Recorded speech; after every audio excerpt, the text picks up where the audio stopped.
আসসালামু আলাইকুম। শুভেচ্ছা নেবেন। এই ভিডিওটি একদমই নতুনদের জন্যে, যারা আগামী ভাষা পারদর্শী পরীক্ষার জন্য প্রস্তুতি নিচ্ছেন।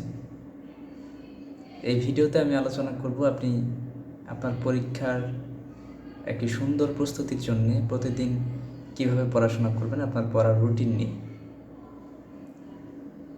প্রথমত আপনার ঠিক করা উচিত আপনি কেন কোরিয়া যেতে চান, এই লাইনে আপনি কেন আসছেন।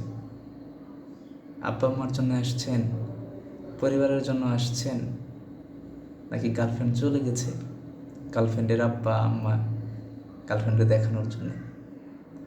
এইটাকে ঠিক করা দরকার। এটা এই কারণে ঠিক করা দরকার, এটা ঠিক থাকলে আপনার ইমোশন হবে। হ্যাঁ, ইমোশনস কাম ফ্রম মোশন।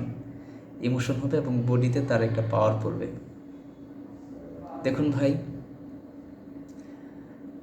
গতকালকে আমি একটা ভিডিও দেখছিলাম, কোরিয়াতে থাকে, ওনার নাম সম্ভবত ফাহিম ভাই।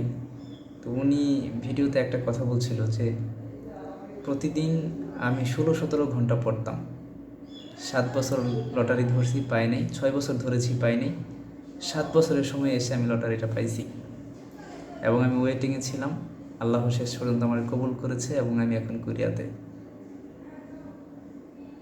এবং আমার আশেপাশের যে কোম্পানিতে বাঙালি ভাইয়েরা আছে, আমি যখনই ওনাদেরকে জিজ্ঞাসা করেছি আপনারা কত ঘন্টা পড়েছেন, সবাই বলেছে যে 16 থেকে 17 ঘন্টা পড়েছি। এখন কথা হচ্ছে যে সবাই 16-17 ঘন্টার কথাই বলল।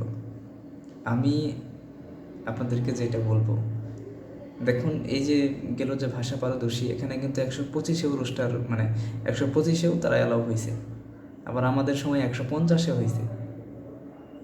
এখন আপনার চেষ্টা যেটা থাকতে হবে যে একটা ভালো মার্কস কীভাবে তোলা যায়, এটা খুবই জরুরি, একটা সম্মানজনক মার্কস। কারণ হচ্ছে এখন বাংলাদেশে এটার মানে কী বলে, প্রতিযোগিতা অনেক বেশি, তাই না? আচ্ছা, এখন আপনি প্রতিদিন কিভাবে আসলে পড়াশোনা করলে আপনি একটা ভালো মার্কস পেতে পারেন, এটা নিয়ে আমরা একটু কথা বলি।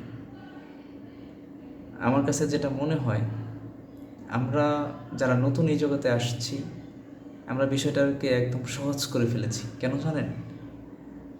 আমি নাম বলবো না, বাংলাদেশের বেশ কিছু ইউটিউব চ্যানেল, যখন আমি ভাষা শিখি তখন ওইসব চ্যানেলের সাবস্ক্রাইবার ছিল হচ্ছে 2000 কিংবা 4000। এখন ওই সমস্ত চ্যানেলের সাবস্ক্রাইবার হচ্ছে 40,000, 50,000। এটা জাস্ট হচ্ছে গত 7-8 মাসে। এবং আমার চ্যানেলও আল্লাহর মধ্যে 15,000 সাবস্ক্রাইবার হয়ে গেছে। বলতে চাচ্ছি, ইদানিং আমরা ইউটিউবে, আমরা যারা একটু কাজ করছি, আমরা এই টোটাল ল্যাঙ্গুয়েজ, মানে কোরিয়ান যে পিএস টপিক আছে, এটা পাস করার জন্য যত ধরনের হেল্প করা দরকার আমরা একদম উঠে পড়ে লেগেছি। এই জন্য আপনাদের কাছে এই বিষয়টা একটু সহজ মনে হয়, কিন্তু আমার কাছে মনে হয় আসলে টোটাল প্রসেসিংটা অত সহজ না। আমাদের যথেষ্ট পরিশ্রম করা দরকার।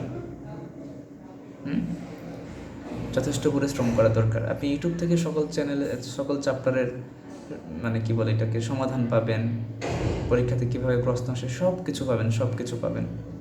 কিন্তু তারপরেও আমার কাছে মনে হয় যে ওই 1 ঘন্টা ইউটিউবে ভিডিও দেখা, 1000 চ্যানেল ফলো করা, এই সমস্ত কিছুর থেকে উত্তম যদি আপনার একটা সুনির্দিষ্ট পরিকল্পনা থাকে। আপনি প্রথমত মানে ফেসবুক বলেন, তারপরে কি বলে, ইনস্টাগ্রাম বলেন, টুইটার বলেন, যা আছে এই সবগুলো অফ করে দিন। আমি শুরুতে বলেছি আপনি কেন কোরিয়া যেতে চান, এটা যদি আপনার ঠিক থাকে, আপনি কেন যেতে চান এটা যদি আপনি জানেন, তাহলে আপনি এই ভিডিও দেখার পরেই ফেসবুক অফ করে দেওয়ার কথা। আমি বিভিন্ন ভলান্টিয়ারিং কাজ করতাম, বেতারে উপস্থাপনা করি, আমার আল্লাহর মধ্যে বেশ কিছু ফলোয়ারও ছিল। আমি তো আমার ফেসবুক অফ করে দিয়েছিলাম, আপনারাও এটা করতে পারেন। এখন সুনির্দিষ্ট পরিকল্পনাটা আপনি কেমনে করবেন? ওই যে বললাম, প্রথমে সব সামাজিক যোগাযোগ মাধ্যম বন্ধ রাখেন, ইউটিউবটা রাখেন, ইউটিউবের প্রয়োজন আছে, বন্ধ রাখুন। কে রোস্টার হয়েছে, কে বিদেশ গেছে, কে যেতে পারবে না, এই সব চিন্তা থেকে দূরে চলে আসুন। আপনি একটা সিদ্ধান্ত নিন, 2024 সালে 300 জন মানুষ যদি বাংলাদেশ থেকে যায়, এর মধ্যে একজন যেন আল্লাহ আপনারে কবুল করে বা আমারে কবুল করে, এরকম একটা সিদ্ধান্ত আপনি নিন এবং নিজের স্বপ্নের প্রতি, নিজের চাওয়ার প্রতি বিশ্বাস পান যে আপনি পারবেন। একদম 100% বিশ্বাস। জাস্ট 3টা মাস 4টা মাস একদম লেগে থাকেন যে না, এটা আমার লাগবে, এটা আমার লাগবে, এটা আমার লাগবে। কেন লাগবে? ওই যে 3টা কারণে আপনার লাগবে। হ্যাঁ, হালালভাবে অনেক টাকার কিন্তু প্রয়োজন আছে ভাই, টাকার প্রয়োজন আছে। যে যতই চুক্তি দেখে কিন্তু মারাই যাব, ঠিক আছে? এর অনেক কথা বলা যাবে এই বিষয় নিয়ে। আচ্ছা, এখন তারপর আপনি পড়াশোনাটা কেমনে করবেন? আমি আগেই বললাম, বিভিন্ন চ্যানেলে আপনি পাবেন, কী বলে এটাকে, সকল কিছুর সলভ পাবেন।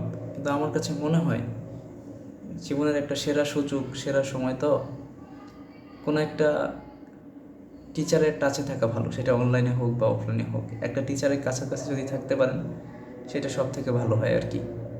হ্যাঁ, একটা টিচার 2 ঘন্টা ক্লাস নেয় অফলাইনে, আর অনলাইনে 10 মিনিটের ভিডিও ছাড়ে। অবশ্যই একটা তফাৎ তো আছেই, আছে না? অনলাইন অফলাইন মানে হচ্ছে ইউটিউব আর হচ্ছে অফলাইন। আমি বলতেছি না কোনো কোচিংয়ে পড়েন বা ইত্যাদি ইত্যাদি, সেটা আপনার বিষয়, কিন্তু আমার কাছে মনে হয় অনেক টাকার তো আর প্রয়োজন নাই, একটা টিচারের টাচে থাকাটা আপনার জন্য ভালো হবে।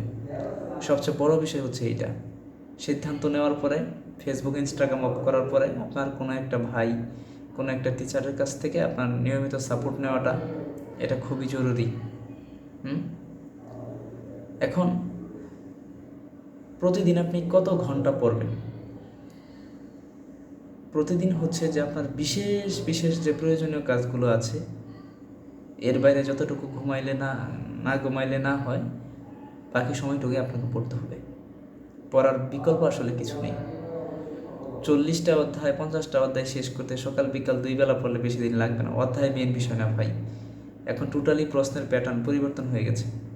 অধ্যায় মেন ফ্যাক্ট, অধ্যায় মেন কিছু না। আপনি অধ্যায় শেষ করে যদি মনে করেন আপনার সব শেষ, তাহলে আপনি শেষ। তাহলে কথা হচ্ছে যে আপনাকে পড়তে হবে আনলিমিটেড, কোনো টাইম নাই, কোনো ঘড়ি নাই, কোনো ঘন্টা নাই। হ্যাঁ, দুপুরে আমরা বাঙালি যারা দুপুরে খাবারের পরে 2 ঘন্টা 2.5 ঘন্টা ঘুমাই, এই সময়টা নষ্ট হয়। ওই সময় ঘুমাবেন, সর্বোচ্চ 20 মিনিট বিশ্রাম নেবেন, 30 মিনিট বিশ্রাম নেবেন। এর বেশি 31 মিনিট হলেই আপনি 1 মিনিট করে লসে পড়ছেন। এই বিষয়গুলো নিজের বুঝতে হবে ভাই। অনেক মানুষকে কিছু বলা যাবে না, কারণ আশেপাশে খুব কম মানুষ, পৃথিবীর খুব কম মানুষ আপনার জন্য ভালো চায়, আপনার জন্য ভালো দোয়া করে, খুব কম মানুষ। তো এই জন্য নেগেটিভ মানুষ যারা আছে, এদের কাছ থেকে দূরে থাকে। এটা আপনার জন্য ভালো হবে। এখন কিভাবে পড়বেন? প্রথমত হচ্ছে যে যারা শব্দের অর্থ যত বেশি জানবেন, তার জন্য হচ্ছে পরীক্ষার হল। শব্দের অর্থের উপরে আসলে কিছু নাই এই লাইনে। ইপিএসের 2টা বই আছে যে একদম লাইন বাই লাইন প্রত্যেকটা ওয়ার্ড আপনার মাথায় থাকতে হবে।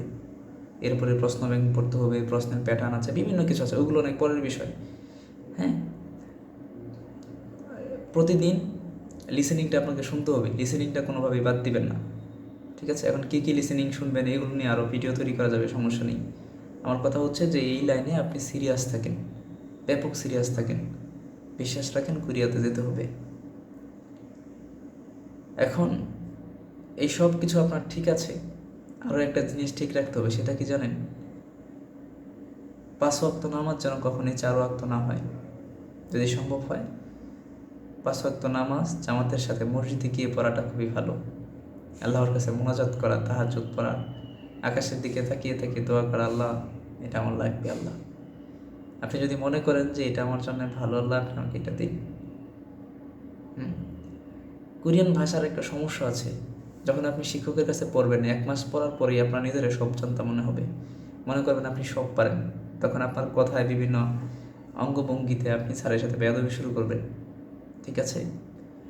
যদি কোনো একদিন টিচারের সাথে বেয়াদবি করে ফেলেন, ওই দিন থেকে আপনি শেষ।